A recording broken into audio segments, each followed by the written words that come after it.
Praise the Lord, my name is Pastor Rajesh Kedavi. God bless you and your family. Today we are going to focus on the message that changed the world twice and is still changing the lives of the people all over the world.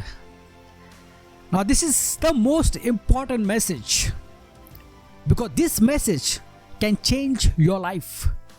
This message can change the life of your family. This message can change the life of your friends. This is a message we must hear. And if you are the preacher of the word by God's grace, this is a message you have to preach. This is a message which God wants us to preach. God doesn't want us to preach our denomination doctrine. God doesn't want us to preach our church doctrine. But God wants us to preach this message. If you are a Christian, if you are not saved, if you are not born again, hey, it's time to hear this message. This is the most important message of all the messages of the world. And this message has shook the world upside down. These are not my words. This is what it's mentioned in the Bible. So we'll go to Acts 17:6. It says, "But the Jews who were not persuaded, becoming envious, took some of the evil men from the marketplaces." As this message was shared among the Jews were not happy. So they took some of the evil men from the marketplaces and, gathering a mob, set all the city in uproar and attacked the house of Jason and sought to bring them out to the people. But when they did not find them, they dragged Jason and some brethren to the ruler of the city, crying out, "Those who have turned the world upside down have come here too." So what these people are saying here, those who have turned the world upside down. It's not them, it's the message which Paul and his follower carried. Turn the world upside down. So this is an important message. This message has changed the world twice. And you see, even today, this message is changing the lives of so many people. Today, if you're not saved, listen to this message. If you need healing, listen to this message. If you want to be prosperous in your life, hey, listen to this message. If you're struggling with sin, hey, listen to this message. This message is going to change your life. And this is not the new message. This is a message which has come from decades and decades. Now let's go to 1 Corinthians chapter 15 verse 1 to 4. "Now brothers and sisters, I want to remind you of the gospel I preached to you, which you received and on which you have taken your stand." This is a Paul speaking. "By this gospel you are saved, if you hold firmly to the word I preached to you. Otherwise you have believed in vain." So the message which has changed the world twice and is still changing the lives of the people is the gospel message. And this is a gospel message which God wants us to give to the people. Now there are so many people, they believe in the gospel message, but when you ask them, what is the gospel message? Then they will find it difficult to answer that question. See, when you are preaching that to go to heaven, you have to perform, you have to do good works, that's not a gospel message. That's a false message. So it's very important to preach the gospel message mentioned in the Bible. Now in 1 Corinthians 15, 1-4, you'll find the gospel message. And here it says, I want to remind you of the gospel I preached to you, which you received, on which you have taken your stand. By this gospel you are saved. What it says here, by this gospel you are saved. So if you want to be saved, hey, it's important that you believe the gospel message. If you want your family members, if you want your friends to be saved, hey, it's important that you share this gospel message to them, because this will save their life. This will heal their life. Verse 3, for what I received, I pass on to you as of first importance. So this is what Paul is saying, that Paul received it, and he received from the Christ. And what is the message? That Christ died for our sins according to the scriptures, that he was buried, that he was raised on the third day according to the scriptures. So what it says here, that Christ died for our sins. Sins is a plural here. So Christ died for all our past sins, Christ died for our present sin, and Christ died for our future sin. Hey, this is what you have to believe, that Christ died for your sins. Christ took the penalty, the punishment of our sins on the cross of Calvary. This is what you have to believe. Verse 4, that he was buried and that he was raised on the third day according to the scripture. This is the gospel message which we need to preach. That Christ died for our sins, and he was buried, and on the third day he was resurrected. And this is a message which Paul received directly from the Lord. We'll go to Galatians 1, what it says here. But when God, who set me apart from my mother's womb. So God set Paul apart from my mother's womb. So before Paul was born, God chose him. He chose him for a purpose. And it says, and called me by his grace, and was pleased to reveal his son in me, so that I might preach him among the Gentiles. So Paul was chosen for this message. Paul was chosen to pass on this message to all over the world.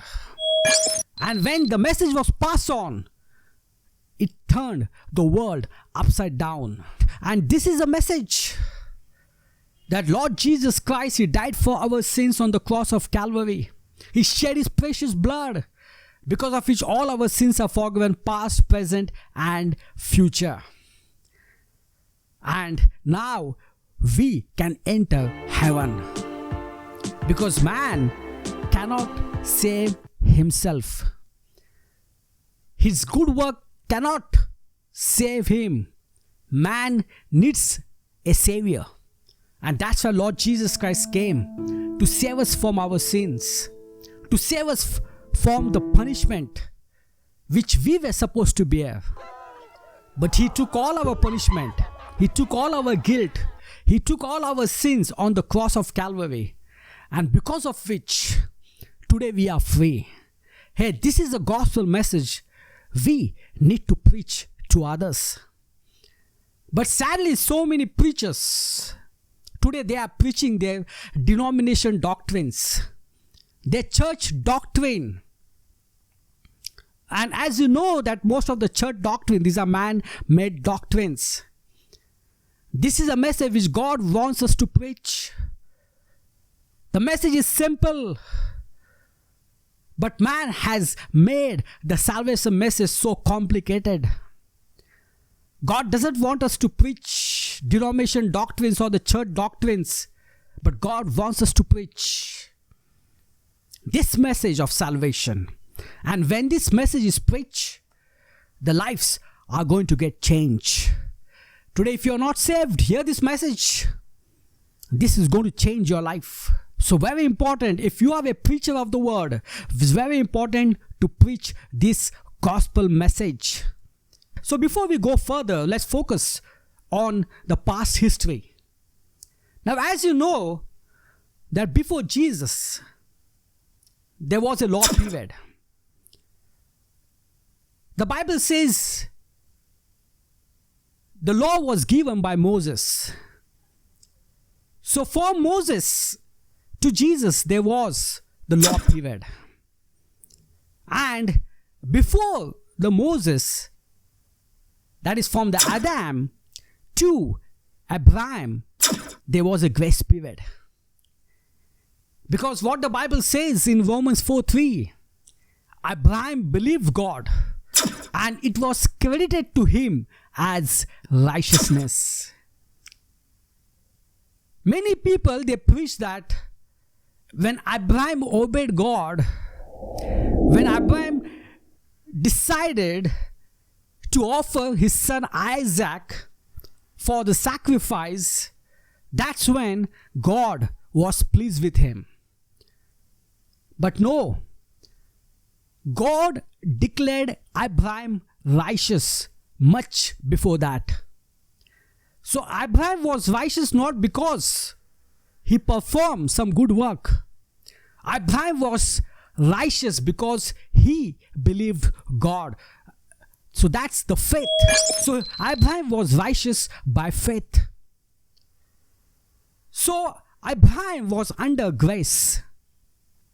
And under grace, it's when you believe, you are righteous. Not by your works, not by your performance. Now when the law came, as you know, the law came to Moses. And let me tell you today, that was not God's plan to give law to the men. It's when they demanded, it's when they said, give us, we will obey it. That was a time when the law was given to mankind, to the Jews who were there. But that was not God's plan. So under law, you have to perform. Under law, you have to have good works. If you want to be saved, you have to do good works. You have to obey all the commands. You have to follow all the things. That was a life under law. It was all about work, work, work, work mentality. When the grace came, when Lord Jesus Christ came, the thing changed. Now today, we are under the grace period. And in grace, it's all about believing. You become righteous by believing.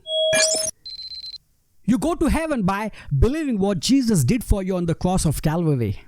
You receive healing by believing, not by your works. But it's sad today in so many churches, in so many ministries, the law is preached.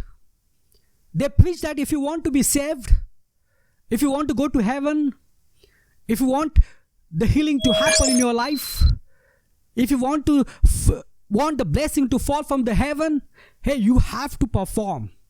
You have to do good works. You have to obey all the commands. You have to do this and you have to do that. Let's go to Acts 13:38-39. Therefore, my friends, I want you to know that through Jesus, the forgiveness of sin is proclaimed to you. To him, everyone who believes is set free from every sin, a justification you were not able to obtain in the law of Moses. So, it clearly says here that through the law, you cannot be justified. It's impossible for you to get justified. There are so many preachers who talk about law, who talk about right living, who talk about right living. But you cannot be justified by obeying the law. It's only when you believe you will be set free from every sin in your life. So that's very important. So it's only by grace, through faith, we are free from every sin. No matter how much good works you do, I'm not against the good works. But if you believe that your good works will set you free from the sin, hey, that's the wrong belief. Let's read Romans 3:24. And all are justified freely by His grace through the redemption that came by Christ Jesus. So what he says here, all are justified freely by His grace, not by your works. Not how much you pray, not how much you read Bible, not how much you perform, not how much you are holy. You are justified freely by His grace. Grace is all God doing and you doing nothing. This is what we have to believe. But many preach that you have to perform, you have to do good works. You have to do this and you have to do that. No. We are justified freely by the grace through the redemption that came by Jesus Christ. God presented Christ as a sacrifice of atonement through the shedding of His blood to be received by faith. This is a thing which we have to receive by faith. This is a thing which we have to receive by believing in what Jesus did for us on the cross of Calvary. But sadly today we are preaching opposite. If someone says that how I will be saved, then we give a long list to him. We tell him this is what you have to do. You have to confess all your sins. You have to forgive all those who have hurted you. You have to pay donations. You have to do this. You have to do that. And there is long list. We are making the salvation complicated for the people. The message is so simple. It's only by believing what Jesus did for us on the cross of Calvary. He saved us not because of the righteous things we have done, but because of His mercy. He saved us through the washing of the rebirth and the renewal by the Holy Spirit. Romans 5:9. Since we have now been justified by His blood, how much more shall we be saved from God's wrath through Him? What it says here, we have been justified by His blood. We have been justified by the shedding of His precious blood on the cross of Calvary. And when we believe that, when we believe in the blood, and God calls that belief faith. So when we believe that God, Lord Jesus Christ, shed His precious blood for me on the cross of Calvary, because of that all my sins are forgiven. When we believe it, God calls that belief faith, and we are saved. We are saved by believing in what Jesus did for us on the cross of Calvary. There are so many Christians, they believe, only the past sins are forgiven. Present sins are not forgiven. Future sins are not forgiven. Now it depends upon me. When I confess that sin to other people, then that sin will be forgiven. Hey, that's a lie. The Bible says that Christ died for all your sins. Christ died for your present sins. Christ died for your future sins. Christ died for your past sins. All your sins are forgiven. You are free from every condemnation. You are free from every guilt. This is what you have to believe, and that's the faith. But if you believe that, oh, my sins are not forgiven, oh, I'm a sinful person, oh, I've committed this sin, oh, last year I committed that sin, oh, yesterday I committed this sin. If you are just thinking about your sins, if you are sin conscious all the time, you are not believing what Jesus did for you on the cross of Calvary. Because what happened on the cross of Calvary is so powerful. Every curse was broken down. Every sin was destroyed. And now man can walk into heaven. Man can walk into God's presence and can pray to Him. This is what happened because of what Jesus did for us on the cross of Calvary. Hey, we have to believe that. We have to believe in the precious blood. We have to believe what Jesus did on the cross of Calvary. It's all because of his works. Today we are saved. And if you believe that by your works you will be saved, if you believe that by your good works you will be saved, I'm not asking you not to do the good works, but if you are believing that by your good works you will be saved, hey, you are in danger. Because what was the reply of Jesus to those men who said to him on that day? They told Jesus that we have prophesied in your name, we have performed miracle in your name, please take us in. But Jesus said to them, I don't know you, evildoers. That were the strong word by Lord Jesus Christ to those who were actually involved in the ministry. What went wrong in those people's life? These people, they believed that by their works, by their good works, they will go to heaven. See, when you believe that by your good works you will go to heaven, you are negating what Jesus did for you on the cross of Calvary. And this is what sadly in so many churches is being preached. And many Christians believe that, oh, I have to perform good works. My good works will take me to heaven. So all the time they're concerned about their good works. And they're thinking, oh, I'm better than that brother. Oh, I'm better than that sister. Hey, it's not about your works. It's not what you do. And it's not what you don't do will take you to heaven. It's only by the blood of Jesus. It's only when you believe the blood, you will be saved. So let's go further now. So this was a message which Paul was preaching.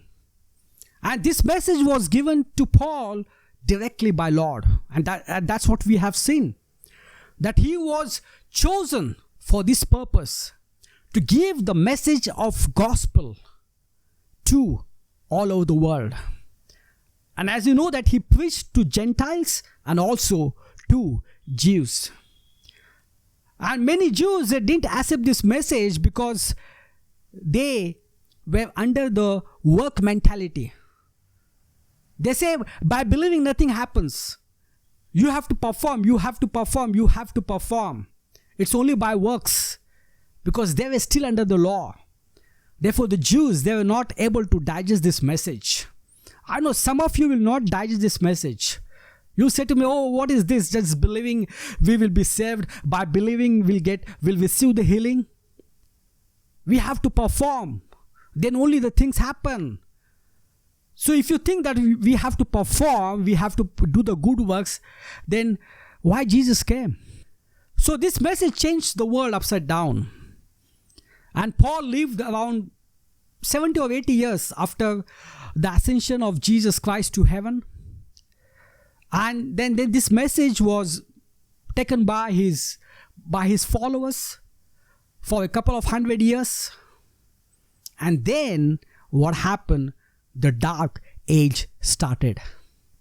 This message was lost. Now the dark age, some call this age as a middle age. But we call it a dark age because this age was a spiritually dark. And it started from 325 AD. And it's continued till 1500 AD. So these years were the dark years. It was a spiritual dark years. What happened in the dark ages, as you know, that the Constantine emperor joined pagan Rome with Christianity. And so what happened because of that? All the ancient pagan practices, it got mixed up with the Christianity. And this message was lost. And even today, in so many churches, these pagan practices are being followed up. You see in so many festivals, you see in Christmas, you see in Easter, so many of these pagan practices are going on. That what happened in 325 AD. Constantine Empire joined the pagan Rome with Christianity, and all the pagan practices came into Christianity, and this message, this powerful message, hey, that message was lost. And the head of the church that time, they said, it's not by faith you'll go to heaven. You need faith, but also you have to do good works. Faith plus good works will take you to heaven. Only faith will not take you to heaven. This is what they started believing. This is what they started this doctrine in the churches. Faith plus good works. But the main message was only the faith. Now this message was changed by these people. Now it's faith plus good works. So they preach that, oh, if you want to go to heaven, you have to do good works. If you want any blessing from God, you have to do good works. You have to perform. You want healing, you have to perform. They never believed in healing. But for all the things which you want from God, hey, you have to perform. It depends upon you. That's what the doctrines of the church change. And why that period was called as a dark period? Because the church issued a decree that you cannot have your own set of scriptures. Like you cannot have your own Bible. In other words, you cannot have the set of scriptures, the Bible, in your own languages. You cannot read the Bible. Reading Bible personally was banned. You cannot have the Bible in your home. You cannot have that manuscript at your home. You cannot read it privately. So what was happening, that people were not able to understand anything about the word of God because they were not having that scriptures. They were banned from having that. They cannot read the Bible in their own languages. So many people didn't understood. So there was darkness all over. Because the word of God is a light. And in these dark ages, no one was allowed to read the Bible in his privacy. So all they were depending upon those the church hates and their doctrines. So all the false doctrines and everything came. So there was a lot of confusion, a lot of darknesses. And that was a time where people used to fall sick more often. There were a lot of things. There was poverty everywhere. That was a dark period from 325 AD to 1500 AD. But something happened in 1500. As you know, the Martin Luther, he knew that something is going wrong in the churches. And somehow he got hold of one Bible. And he started reading that. And he came across Romans 5:1, where it says, therefore, since we have been justified by faith, we have peace with God through our Lord Jesus Christ. And it says, what the scripture says, we have been justified by faith. And the church was preaching that we are justified by our works. But when he read the scripture, he was astonished. It says, hey, we have been justified by faith, not by our works. So the church, which they are preaching that we are justified by the works, that's wrong. That's a false doctrine. And it says here, we have peace with God through our Lord Jesus Christ. So when we are justified by faith, hey, we have peace with God through our Lord Jesus Christ. So Martin Luther, by God's grace, he said, oh, this is the message which need to go all over the world. This is a message which God wants us to preach to the people all over the world, that you are justified by faith. So he translated the Bible into the German language. And that was the time when the Reformation movement started. So people started having their own Bibles. They started reading the Bible. They started reading the Word of God in the privacy of their home. And they started following the message. They started understanding what God wants us from them. And there was a heavy persecution. So many people were killed, were tortured, just because they believed this message of grace. And so many people were killed because they had their own Bible. It was a serious time of persecution, but people were coming to light because they were reading the scriptures. They were getting the message that man is justified by faith in Jesus Christ. That man is justified by what Jesus did for them on the cross of Calvary. So the message was going on, and that was a time where you have the Baptists, the Presbyterians, you have the Methodists. They started emerging. And all those, the Methodists, the Baptists who were there in the olden times, they believed in this message that man is justified by faith. So this message changed the lives of the people when Paul preached this message. And when this message was preached again in the Reformation age, this message changed the world upside down. Many lives lost. Many were tortured, persecuted, just because they carried the Bible. Just because they believed this message that man is justified by faith, not by the works. Man were not supposed to have their own Bibles. Today we are so blessed that we have our own Bible. We can read the Bible in our privacy. But that was not then in the dark ages. No one was supposed to read. But a lot of things changed in the Reformation. So from 1500 the thing changed. And that was the second time where the message changed the world, shook the world upside down. And today we are in 2021. And it's sad to see today. The Methodists, the Baptists who were there, when they started, they believed this message. But even now, most of them, they are deviating from the message. Most of the churches, they are deviating from the message. And the message is that you are saved by faith in Jesus Christ. In so many churches, in so many ministries, it's sad to see that they are preaching that if you want to go to heaven, that you have to perform. If you want to receive healing, you have to perform. You have to do this. You have to confess your sins. You have to ask forgiveness. You have to do a lot of things. This is not the message which God wants us to preach. And this message will not change people's life.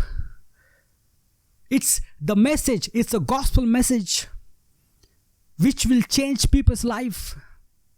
It's a gospel of grace that man cannot save himself. And that's why Lord Jesus Christ came into this world. He came to save us. That's why he's called as the Savior of the world. We cannot save ourselves. Our good works cannot save us. And if you analyze in a day, we might be doing one good work. But when the day comes to an end, we end up in doing a lot of bad works. So by our works will never be justified. See, when God gave law, no one was able to obey all the laws. Everyone failed. The prophet failed, the kings failed, everyone failed. The law was given so that man can reach to a stage where he'll start thinking that I cannot do it. I cannot go to heaven. I cannot receive the blessings. I cannot enjoy the presence of God by my own efforts. I need the grace of God. And it's so beautiful today that yes, some are not believing this message, but there are some who are preaching this message, the gospel of grace. And even in today, where this message is preached, hey, the lives are changing all over the world. And today we have so many grace gospel preachers. We have Pastor Joseph Prince. We have other pastors, Creflo Dollars. Many are preaching the gospel message. It's so wonderful. And this message is changing the people's life. That you are saved by grace. Through faith in Christ Jesus, not your works. I'm not saying not to do the good works. But your good works will not save you. It's only by grace. It's only by believing. Abraham believed God and he was righteous. In a similar way, when we believe God, when we believe what Jesus, hey, we become righteous. Not by our works. So this is a message that changed the world twice. And is still changing the lives of so many people. So if you're not saved, if your family members are not saved, this is a message where you have to give it to them. This will create havoc in their life. This will change their lives. Motivational speaker cannot change the people's life, but the gospel message will change the people's life. The world need to hear the gospel message. The pure gospel message. Let's pray. Almighty and awesome Father God, thank you so much for this time. Thank you for your love. Thank you for your grace. Thank you for what you did for us on the cross of Calvary. I pray all this most in Jesus Christ's name. Amen.